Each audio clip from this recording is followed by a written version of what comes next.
I couldn't take it anymore. After that night in the parking lot, after her tears and her venomous words, after the evidence I had in my hands, I knew I had to end it. Divorce wasn't just an option anymore, it was inevitable.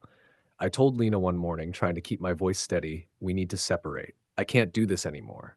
She froze, blinked, and then a cruel, almost theatrical smile spread across her face. You think you can just walk away? She said. Her voice was low, dangerous. You're going to regret this. I'll take everything. Everything you have, every cent. You'll see what it means to mess with me. I swallowed hard. The threat wasn't empty. I knew her well enough by now. She was manipulative, hysterical, unrelenting.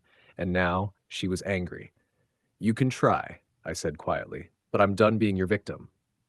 She laughed then, a sharp, cutting laugh that made my skin crawl. You really think this will be easy for you? You've been living in a fantasy world your entire life. I'm about to show you what reality looks like. Then she stormed past me, slamming doors, yelling about lawyers, court, and everything you think you own. I felt the weight of her words pressing down on me, but for the first time, I also felt a strange sense of relief. The decision was mine, and I wasn't going to back down. Later that day, I got a call from an unknown number. I'm Mark's wife, the voice said. My heart skipped a beat. What do you mean? I asked cautiously. I know everything, she said. And there's more. He's not who you think he is, and I have proof. If you want the full story, you need to listen to me. I hung up, my head spinning. I hadn't expected an ally, someone from his side, to reach out to me, but apparently the story was far from over. And that's when I realized going to court wasn't going to be just about dividing property. This was going to be a battle of secrets, lies, and manipulations. The fight had just begun. I didn't know what to expect when I called the number back. The voice on the other end was cautious but firm. I'm Mark's wife, she said again. I know what he's been doing, and I know everything about Lena. I have screenshots, messages, even hotel receipts. You deserve to see it. I felt my stomach drop. Part of me wanted to hang up. Part of me wanted to hear everything. Why are you telling me this? I asked, suspicious. Because I never wanted him to do this to anyone else, she replied. I found out months ago. I confronted him. He promised it would stop. But then I saw the messages between him and Lena, the plans, the lies. He's been manipulating both of you. My hands were shaking as she read me the details. Dates, places, texts, evidence I didn't even know existed. She sent screenshots to my phone in real time. Each one made my chest tighten. Every lie Lena had told, every claim of late work meetings, now perfectly matched with his own stories and messages.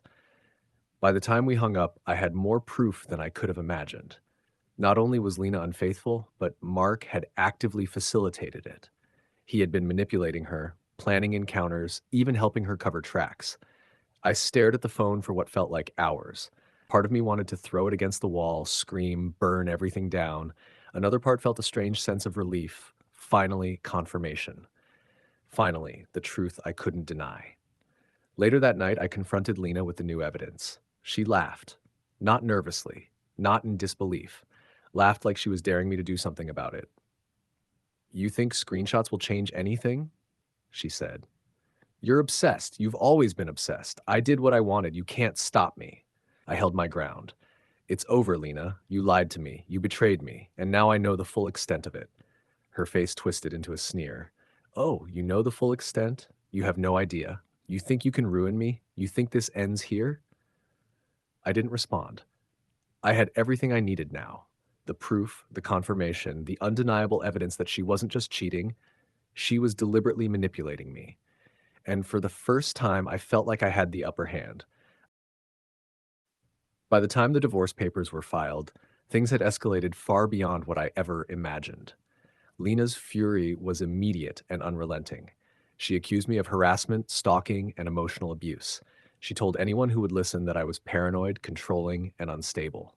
Friends, neighbors, even distant relatives, she spread the story like wildfire. But I had something she didn't. Proof. Screenshots, receipts, messages, emails, everything she had tried to hide. And thanks to Mark's wife, I even had evidence she hadn't known I could access. The first court date was brutal. Lena showed up in a designer dress, hair perfect, makeup flawless. She walked in with that same confidence she always had, like she was untouchable.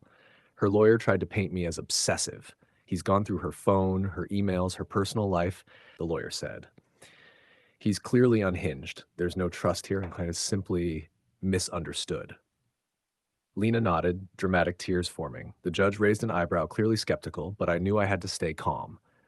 When my lawyer started presenting the evidence, the room shifted.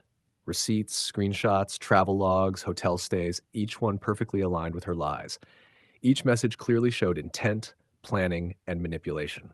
Lena's eyes widened with every piece of evidence my lawyer laid out. She opened her mouth to argue, but then pause. She had nothing to deny anymore.